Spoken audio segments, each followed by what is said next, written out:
So it was really hard to breathe. There were about a dozen of us at the Moms of Young Adults group, and Heather slipped in here somewhere. She was sharing about her son, Kalen, who was in jail for and had been charged with a felony for taking her cell phone. And it was the kind of story that we've heard before, the cruelty, no sheet, no pillow, no food that was edible.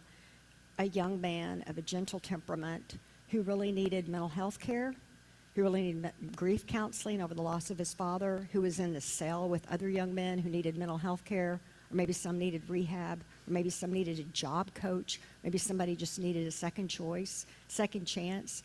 But instead, there was this violence, and we know the kind of violence that goes on, where in this case, it came from his older cellmate. They had gotten along just fine for 8 days, and then, the other guys were like, you got to beat Kalen up or else we'll beat you up. So, of course, Carlos just has his way with him, while, of course, the guards look the other way. And listening, while we all tried to hold this, as Heather shared, I thought of that line from Parker Palmer: violence is what happens when we don't know what to do with our suffering. Violence is what happens when we don't know what to do with our suffering.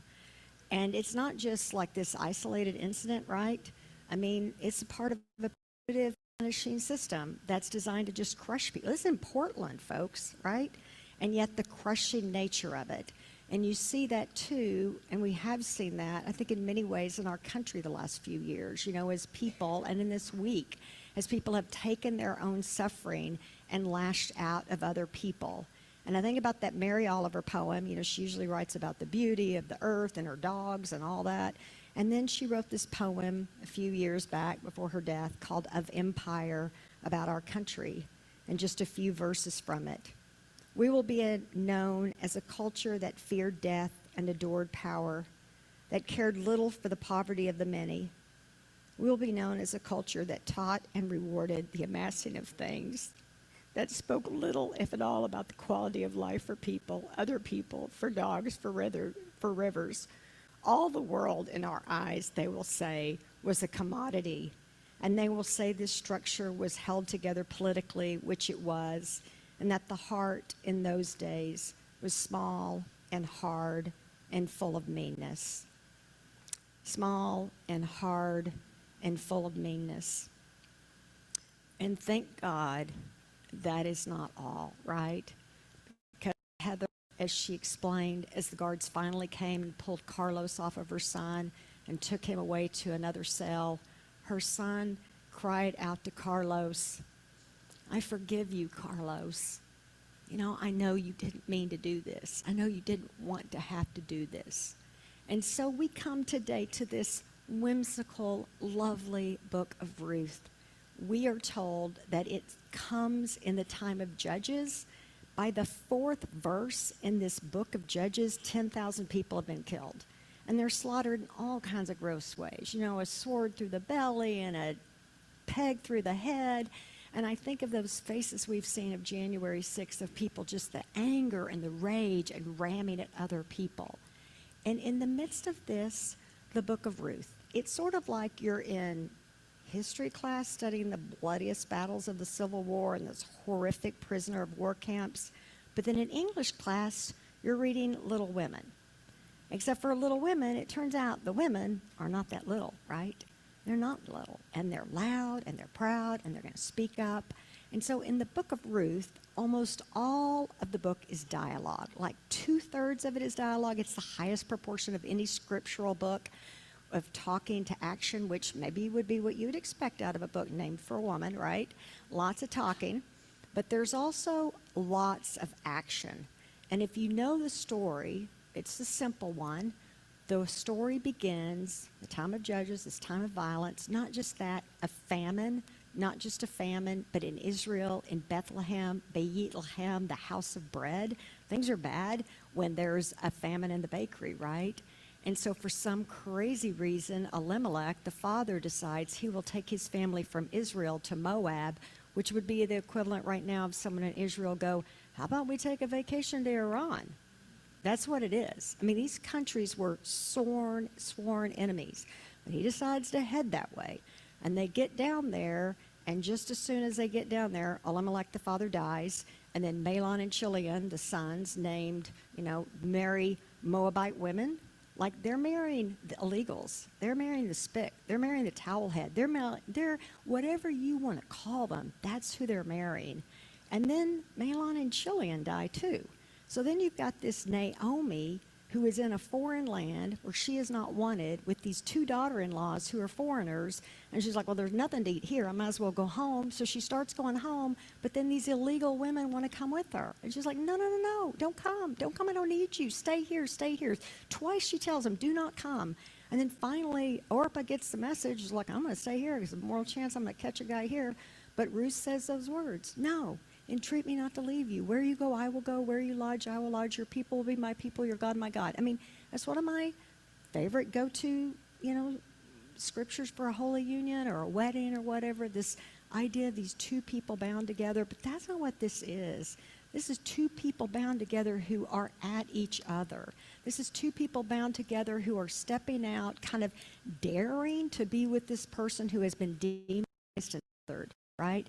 And as much as that, it's a story about, and as the story moves on, we won't get to that part, Ruth decides she seduces this guy with her mother-in-law's help. And so it becomes a story that's really about all the characters who are extremely vulnerable, who become vulnerable protectors of one another. And then Ruth goes on to be what? The great-great-great-grandmother of Jesus, right? The illegal woman. Be careful who you push out of your country, people, right? Because you never know who could turn out to be the great-great-great-grandmother of Christ. It's a colorful little story, and Padraig Otuoma, who is one of my favorite poets, actually used this book after Brexit in 2016, after the first election of Trump. He got a grant from the country of Ireland, and he interviewed 5,000 people. They had these focus groups all over the UK. They went around and they used this book of Ruth as a way of trying to talk about borders and belonging, as a way of trying to talk to a group of people who were determined to rip one another to shreds, where borders were like the greatest thing in the world, and they were trying to talk, is there a way that we can talk about belonging instead? And then Otuoma, who has spent most of his younger life in conflict resolution, does these really interesting poetry podcasts, and I've been immersed in poetry for the last couple of months, trying to hold on to what shred of sanity I have left. And in these poems about conflict resolution, he has this one poem that has come to me over and over again. And in the poem, read by an Irishman from a man named Benjamin Gucciardi, who uses a lot of Spanish in the poem, we're invited to imagine a room of young men, not a room of young men in a prison cell, but a room of young men who have been pulled out of their high school class by a social worker for a support group. And in the poem, the poet, begins, and the boys aren't paying any attention to the social worker, of course, but he says to them, what are the ground rules? The ground rules, we're going to pass this big pair of green cube dice around, and who's supposed to be talking? And the boys say, only the person with the dice. And then he says, and what are the rest of us supposed to be doing? Listening. How are we supposed to be listening? Con el corazón, with the heart. And the boys are not really paying attention until the big piece of dice come to this one young man who came from Honduras, who walked unaccompanied.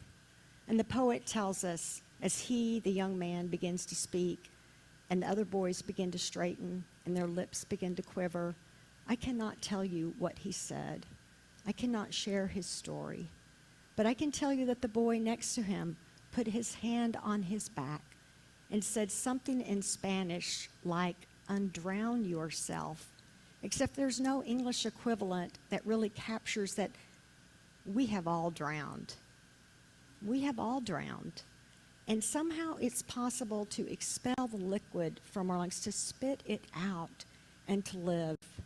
And the boys, he says, for a moment, make a ladder with their bodies, make a rung with their bodies, And for a moment, the young man climbs out of the current and the raging river he's trying to escape from, and he sits in the sunshine. And he's safe, and he's warm before he dives back into the current. And then the time is up. They have to go back to the class, and the boys exchange hugs and handshakes. They leave. There's a box of unopened tissue in the middle and 2 starburst wrappers. I read the poem to Joe. It's a beautiful poem, but without the Irish brogue or the Spanish. Joe said, maybe Ellie could read that poem. Or maybe we could pipe it in, Padre Tuoma. And for a moment I thought, maybe, but Peace Church, we're not that high tech. And then I said to my husband, who's at the Chiefs game with his younger son, 26, or maybe I could tell them your story. And he kind of put his head. So when Joe was 37 and his father was 60, his father took his own life. That was painful. Underneath that, such complicated, painful relationship. A relationship that he never talks about. Like he hasn't shared a sentence with either of his sons. And in the last decade, I have been trying to push that door open just a little bit, especially as the boys have moved into their 20s and have faced those challenges of the 20s. And in the last week, every time there's an opening, trying to push it open just a little bit, because their father is the gentlest, kindest, calmest, most reasoned father who has done everything he can not to take any of the violence and turn it into suffering for other people. But something broke open on election night. Maybe it was because he'd been at the ball game way too late the night before with the rabbi and had to be up at 5 a.m. to be at his polling place, whereas an attorney who has done everything he can to try to protect civil rights of students especially, he was going to be there 13 hours that day. And maybe it was just watching the returns, but he was crumpled on the floor, sobbing, because he loves the Constitution so much and because he's so afraid. So I texted his son Camden with his permission and said, maybe tomorrow you need to reach out to your father because he's not doing very well. And something happened, and in the next 24 hours, he had the most real, honest, true conversations with his sons that he has ever had. It does not have to be where we take our suffering and make violence against other people. It can be a way where we take our suffering and open it up and see the world, see everybody walking right back here, right? How can I love this person? And I think about the other stories. The big story right now in our own congregation, maybe a month or so ago, a family reached out and said, you know, maybe it's a milestone birthday.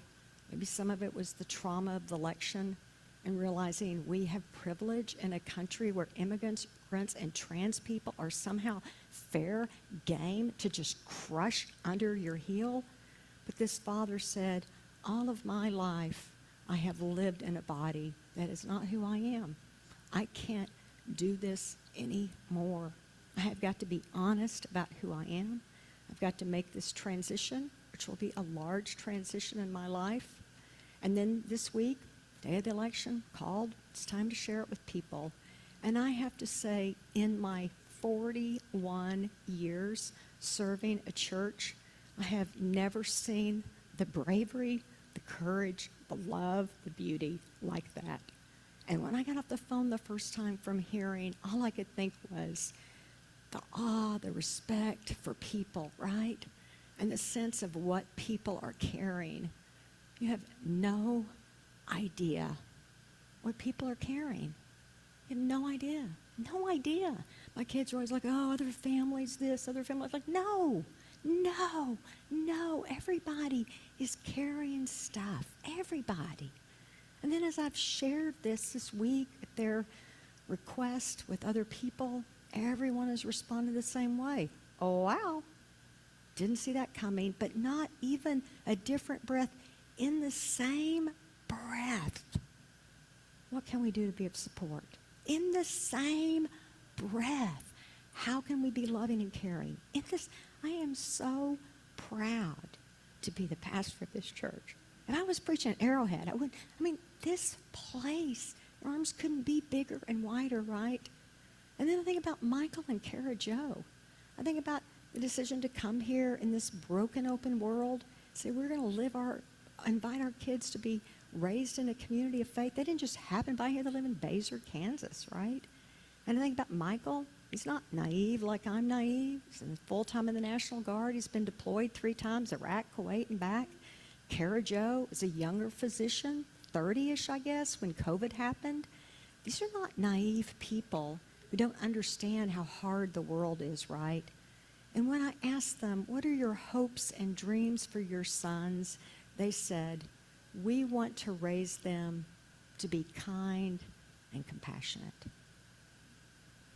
I wonder right now, when we're trying to figure out the way forward, if the first step is to look at our own lives and our own stories.